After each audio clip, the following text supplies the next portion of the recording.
जरा सोचिए, कयामत का दिन आ चुका है।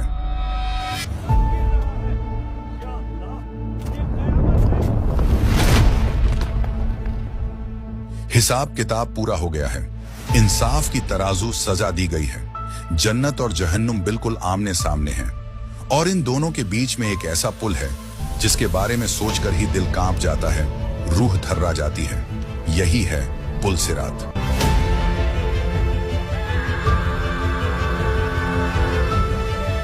यह वो जगह है जहां ना आपका पैसा काम आएगा, ना आपकी ताकत और ना ही आपका बड़ा खानदान। वहां सिर्फ आपका ईमान, आपके अच्छे काम और अल्लाह की रहमत ही साथ देगी। इसी बेहद डरावने और फैसले की घड़ी में एक ऐसी महान हस्ती मौजूद होगी जिनकी सिफारिश पर करोड़ों लोगों की उम्मीदें टिकी होंगी।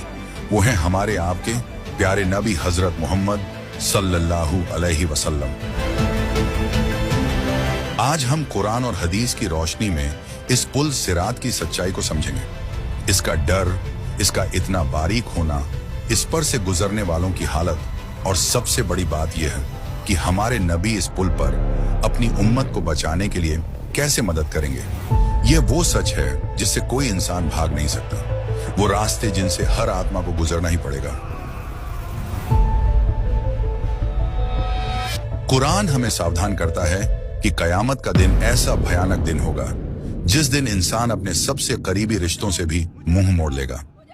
कुरान कहता है कि उस दिन आदमी अपने भाई से भागेगा, अपनी मां और अपने बाप से दूर भागेगा, अपनी पत्नी और अपने बच्चों से कतराएगा, क्योंकि उस दिन हर इंसान को सिर्फ अपनी पड़ी होगी।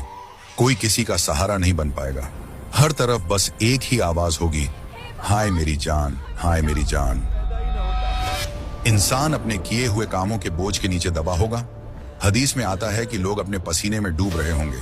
किसी का पसीना एड़ियों तक होगा, किसी का घुटनों तक, किसी का कमर तक, और किसी का तो गले तक पहुंच चुका होगा, जैसे उसे डुबो देगा। यह सब इंसान के नेकी और गुनाह के हिसाब से होगा। सूरज सिर के बिल्कुल करीब आ जाएगा, उसकी गर्मी बर्दाश्त के बाहर होगी, जमीन तांबे की तरह तप रही होगी।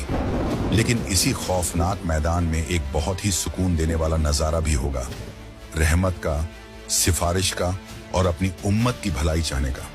वो नजारा हमारे प्यारे नबी का होगा।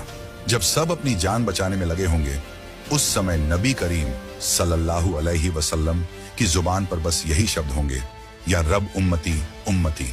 ऐ मेरे रब, मेरी उम्मत को बख्श दे, मेरी उम्मत पर रहम कर। यही वो जगह है जिसे मुकाम महमूद कहा जाता है, जहां नबी को सिफारिश करने का सबसे बड़ा